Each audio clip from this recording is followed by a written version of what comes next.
Welcome back to the channel. Today we're back with our Final Fantasy Commander deck profile with Torgal, a fine Hound.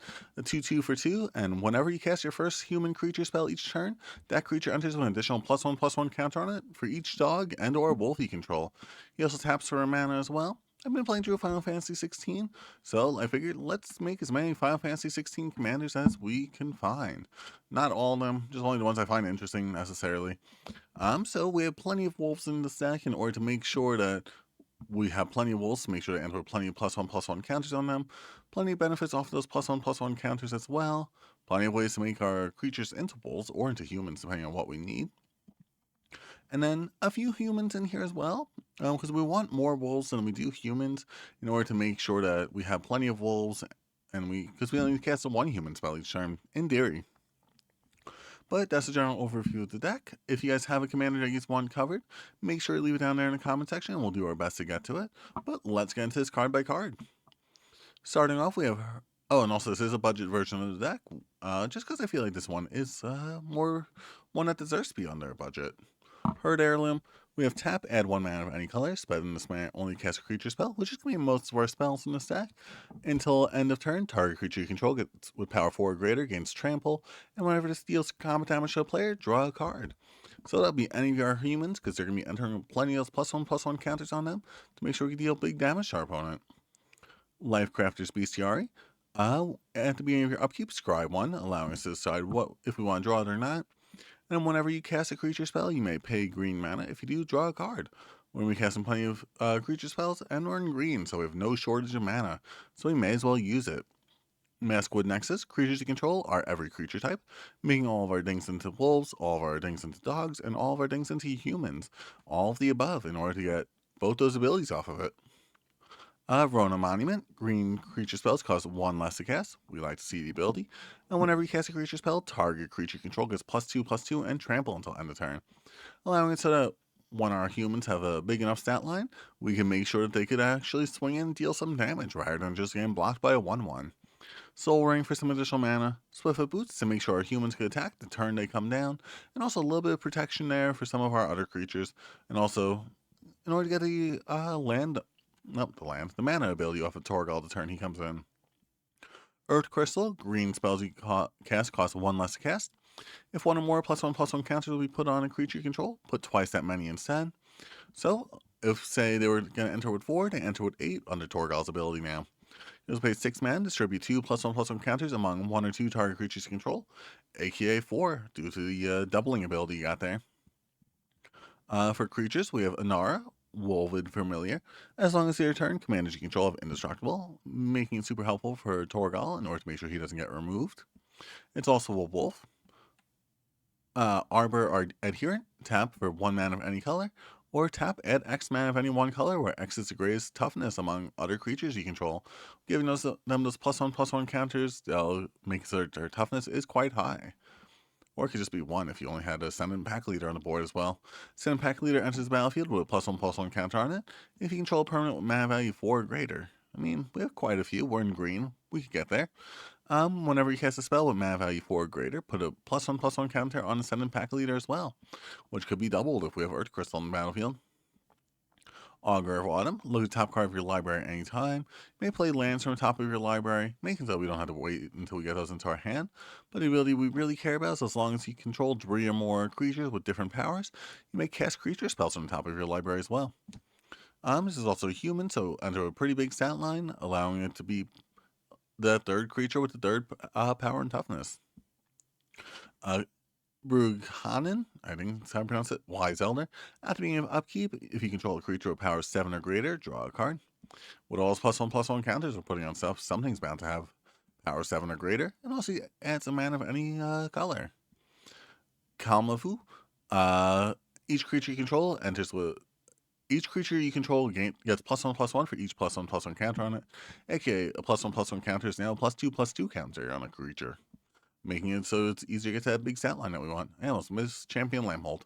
She is a human, so she gets even bigger when she enters, but whenever one or more creatures enters the battlefield under your control, put a +1/+1 counter onto her, and creatures with power less than her power can't block creatures you control. So if we could have our enter with enough +1/+1 counters on the battlefield, we could be dealing damage to our opponent quite quickly. Cloak Cadet, training whenever this creature attacks with another creature with greater power, put a +1/+1 counter on this creature. So this was the second human we cast each turn, and it didn't enter with +1/+1 counters. That's fine, because we could get those +1/+1 counters on it. And whenever one or more +1/+1 counters are put on one or more humans you control, draw a card. This only happens once each turn, but if we only cast one human spell a turn, that's all we need. Dragon Sniper, Vigilance, Reach, Death Touch, Human. So not only are those abilities good on their own, they also add up with those counters. Ferocious Pup, it's Wolf itself, and whenever it enters the battlefield, you get a 2/2 Wolf token as well, allowing you already have 2 of those wolves on the battlefield in order to get 2 +1/+1 counters onto your first human spell each turn. Speaking of a human that we want plenty of +1/+1 counters on, we have Heron Blade Elite. Whenever another human enters the battlefield under your control, put a +1/+1 counter onto her, and add X amount of any one color, where X is her power. So it's always at least one, but say if we cast her right after casting Ferocious Pup, that's already a, well, no, is it a number of other wolves you control? For each dog or wolf you control, so that'd be 3 if we already control Torgal, Ferocious Pup.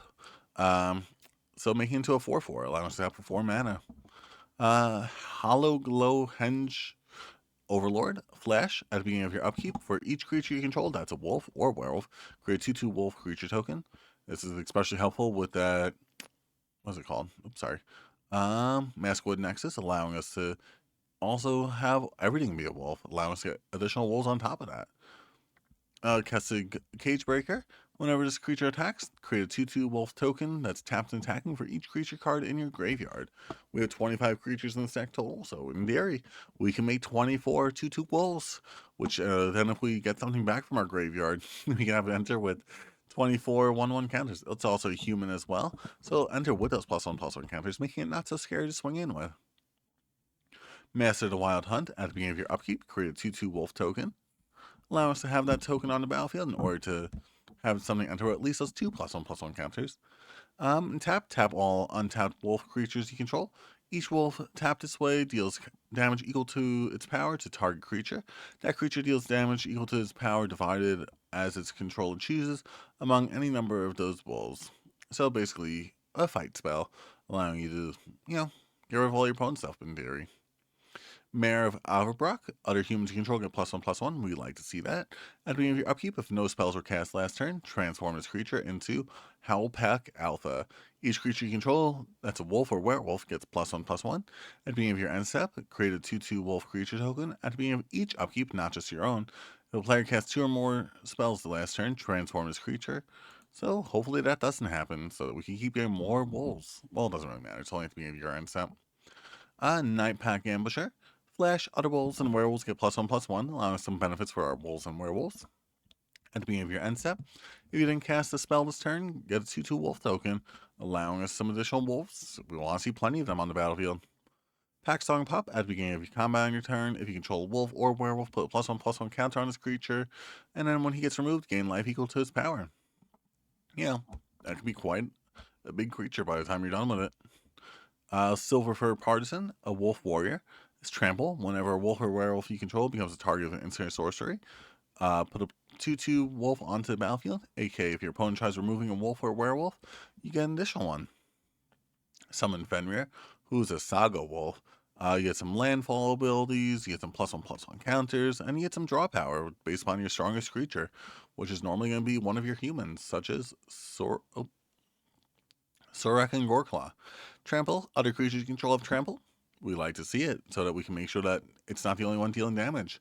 Whenever another non-token creature enters the battlefield under your control, put a +1/+1 counter on it, and it gains haste, making so we could have our humans have even more stat lines, and making so they could trample and swing in the turn they come down, so we don't have to wait.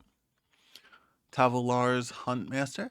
When he enters, get a 2/2 wolf, and he's daybound. But then, if your opponent didn't cast anything last turn, enters the battlefield or attacks, create a 2/2 green wolf creature token. Tuskguard Captain. Each creature you control, +1/+1 counter on it, has trample. It's also human, so it'll enter with those +1/+1 counters on it, so it'll have trample itself, allowing it to deal some big damage. Werewolf Pack Leader, Pack Tactics. Whenever a Werewolf Pack Leader attacks, if you attack with a creature with total power 6 or greater, which could be quite easy if you have a human on the battlefield, draw a card. Until end of turn, Werewolf Pack Leader has base power and toughness 5-3, gains trample, and isn't a human, but still has those +1/+1 counters on it from when it was cast. Wild Beastmaster. Attacks other creatures you control get +X/+X, where X is Wild Beastmaster's power. That's just +1/+1? No, it's not. It's +X/+X, where X is the number of wolves we control +1. Then Young Wolf, it's just a wolf that keeps coming back, because we want to make sure we have plenty on the battlefield. And then for our enchantments, we have Branching Evolution. If you put a +1/+1 counter on a creature, double that and give it to the next creature. Well, double and give it to the same creature, really. Feed the Pack, allowing you to get some additional wolves on the battlefield at the beginning of your end step. You may sacrifice a non-token creature, create X/2/2 wolf tokens, where X sacrifice creature's toughness.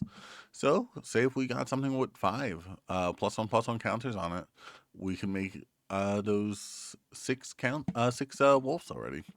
Counter Separating for some additional trample on there. When a creature you control and with power 4 or greater enters, draw a card. We like to see it. Hardened Scales for some additional +1/+1 counters. Howling Moon, at the beginning of combat on your turn, if a wolf or werewolf you control. At the beginning of combat on your turn, target wolf or werewolf you control gets +2/+2 on the turn. And when an opponent casts their second spell each turn, get a 2/2 green wolf token, allowing you those additional wolves. Kenner's Transformation, so we don't have to worry about removing our opponent's commander.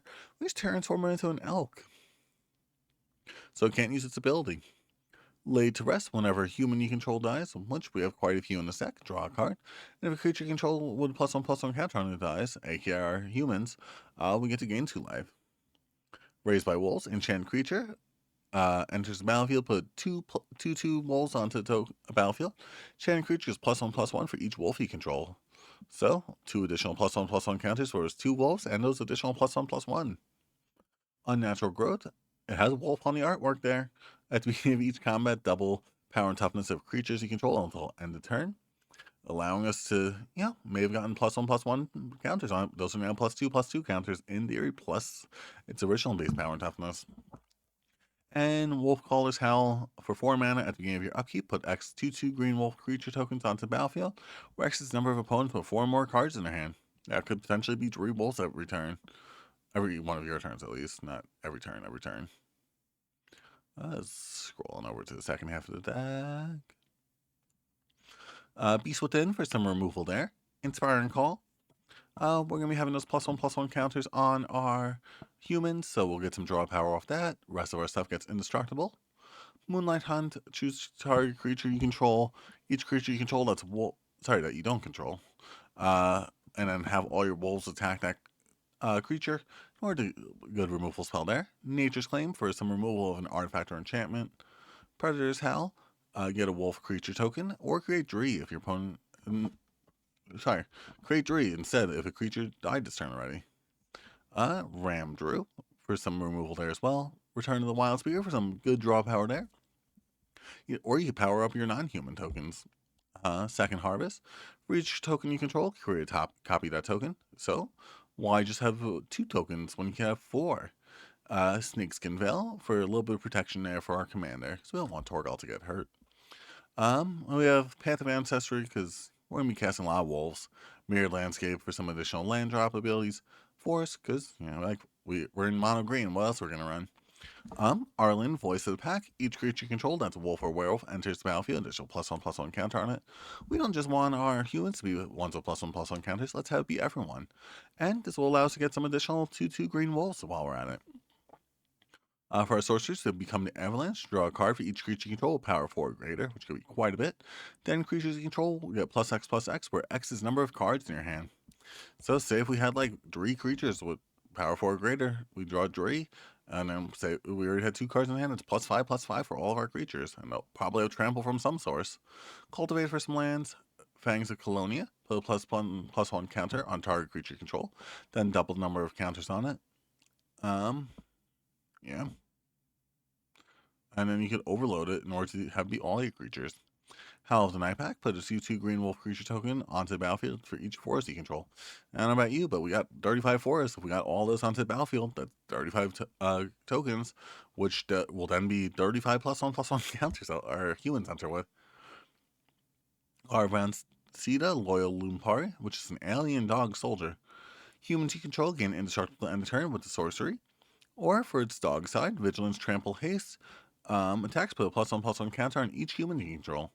Which, we're powering up wolves. Sorry, we're powering up our humans. It's a dog itself, so also power them up. We like to see it. Kodama's Reach for some mana. Overwhelming Stampede. Give our creatures trample and double the power and toughness of our strongest creature, along with giving its power and toughness to all creatures. Ram Growth for some lands, Rishkar expertise, draw cards equal to that first human we cast power and toughness, and then Shamanic Revelation, draw a card for each creature you control. This deck is definitely a fun one because it has like a mix of +1/+1 counters and tokens, so there's a few different strategies there. But as always, if you guys liked the video, make sure you like, comment, subscribe so that you can stay tuned for future videos. I hope you have a great rest of the day.